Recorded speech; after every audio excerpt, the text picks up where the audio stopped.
Hello students, welcome back on my channel. Today I am here with a new video of class 12 physics chapter 1st, that is about NCERT exercise questions. Question 1 to 11th I have done already. You can check out it into the description box where I provide the link of these videos. Now we will study question number 12. It is given into this question, two insulated charged copper spheres A and B have their centers separated by a distance of 50 cm. What is the mutual force of electrostatic repulsion if the charge on each is 6.5 into 10 power minus 7 coulomb? We have to find out the force on both the charges.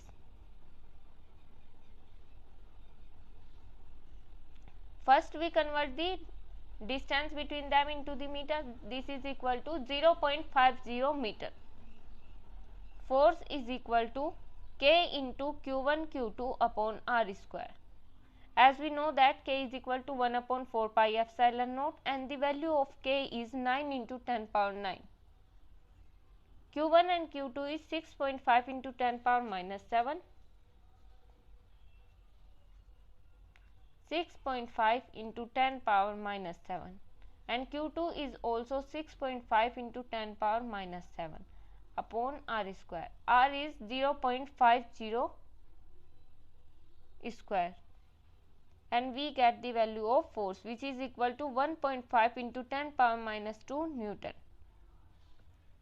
Now the second part of this question is, what is the force of repulsion if each sphere is charged double the above amount and the distance between them is half? It is given into the second part that what is the new force if the charge is doubled, that means Q is double and the distance is half.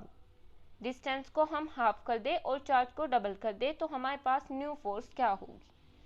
F new is equal to K into 2Q1 into 2Q2. Charge is double. First we have Q1 and Q2 charges. Now we double the charges and the distance is half R upon 2 का whole square. Then this will equal to 2 into 2 4 Q1 Q2 upon R square upon 4. F new is equal to 4 multiply में चला जाएगा 4 into 4 16 K Q1 Q2 upon R square. Then the new force is equal to 16 times the previous force. Now we multiply 16 into 1.5 into 10 power minus 2 Newton. This is the new force.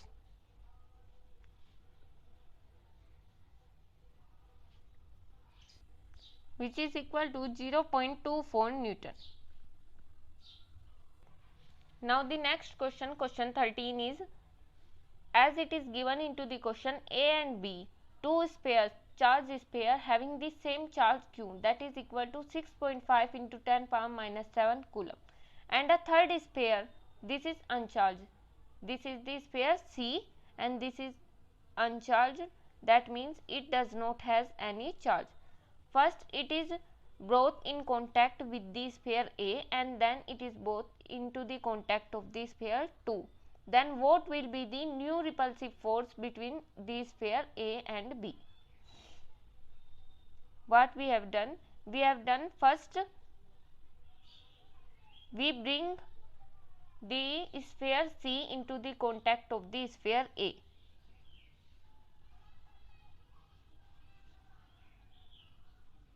Sphere A has Q charge and sphere C is uncharged. That means the charge on the sphere C is equal to 0. As we bring both in contact, then the charge will equally distributed on both the spheres. A have the charge Q by 2 and C also have the charge Q by 2. Now we bring the sphere C into the contact of the sphere B. Now C have the charge Q by 2.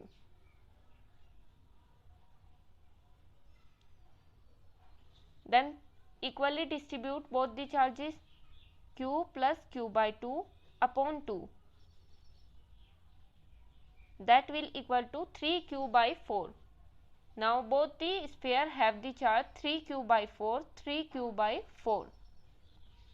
Thus the spheres A and B have the charges, A have the charge of q by 2 and B have the new charge of 3q by 4. We have to calculate the force between both the spheres. F equal to q into k into q1 q2 upon r square. K is 9 into 10 power 9 Newton.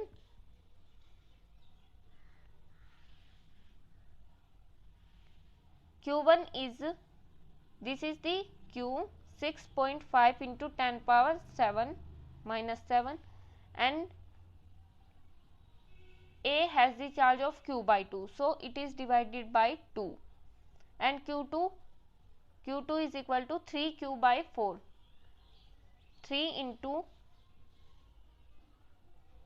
6.5 into 10 power minus 7 upon 4 divided by r square, that is 0.50 का whole square.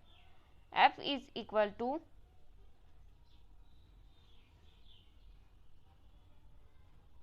5.7 into 10 power minus 3 Newton. This is the required force,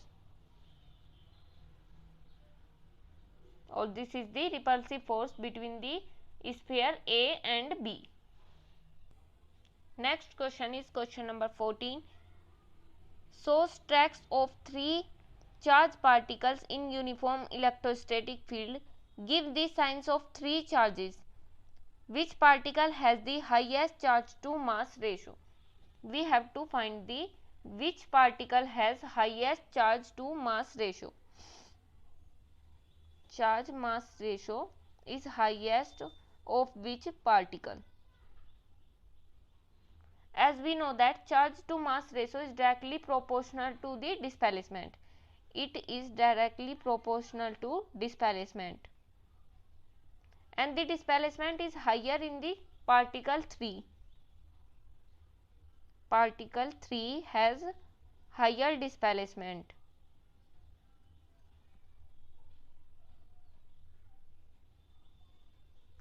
So the charge to mass ratio is higher in the particle 3. Hence, particle 3 has higher charge to mass ratio.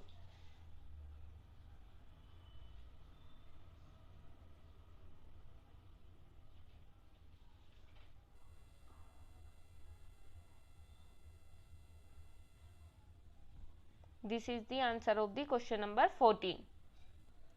Next question is question number 15. It is given into this question that the electric field E is equal to 3 into 10 power 3 I cap Newton per coulomb. First part of this question is, what is the flux of this field through a square of 10 cm on a side whose plane is parallel to the YZ plane? As we know that area is a vector quantity. How can I say that area is a vector quantity? Because when we consider the area, we have to consider its perpendicular component only. If the observer is into this direction, then this is the area of this body for the observer. If the observer is into this direction, then this will be the component of the area. So area is a vector quantity, and we have considered only the normal surface or the normal area according to the observer. Now into this question it is given that what is the flux?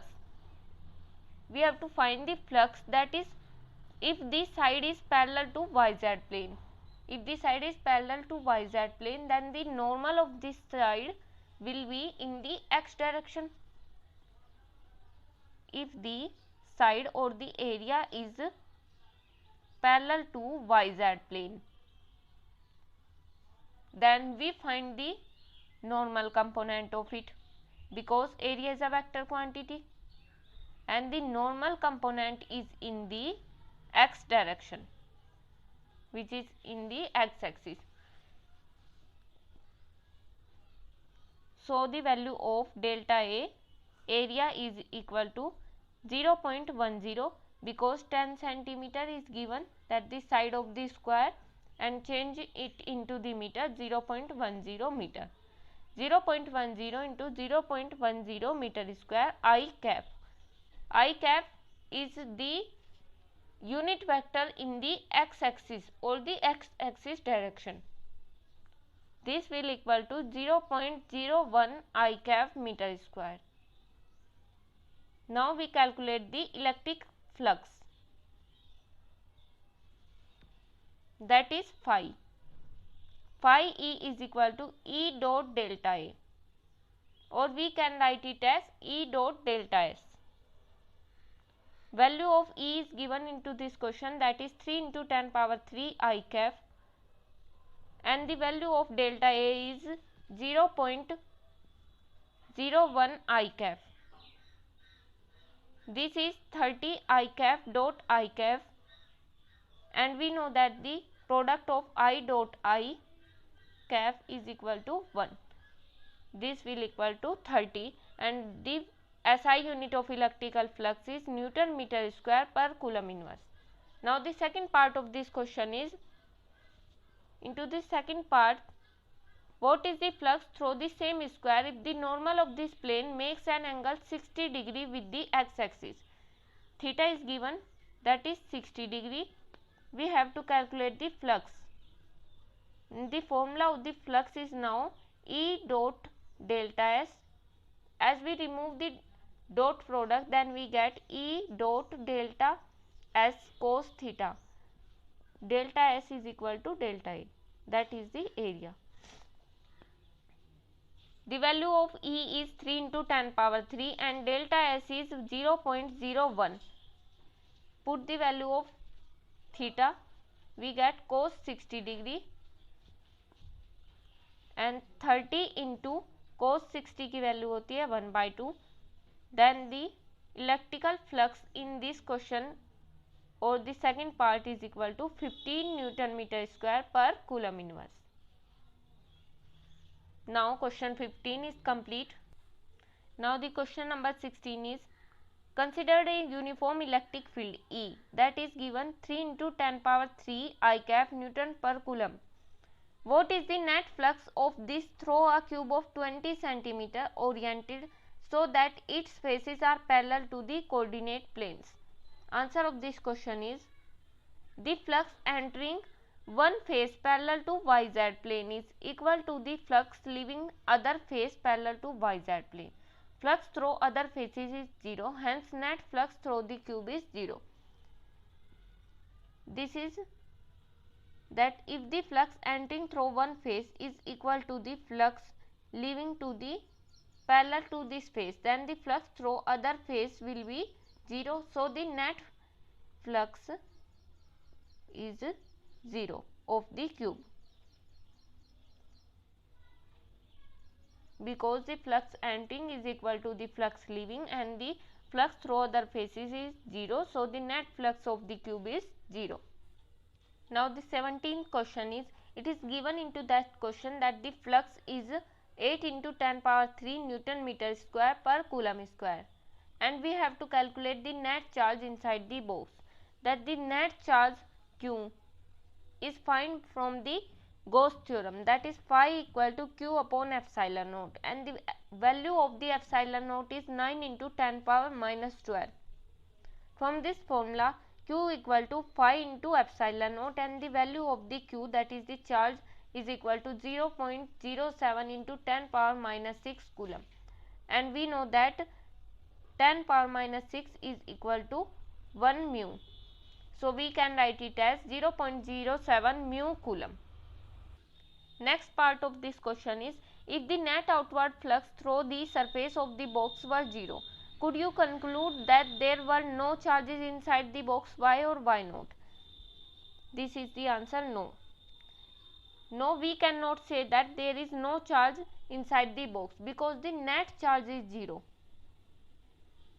Net charge is 0. That means there is equal magnitude of positive and negative charges present inside the box. So the sum of the charges and the net charge is equal to 0. Thank you for watching the video. Please like, share and subscribe my channel.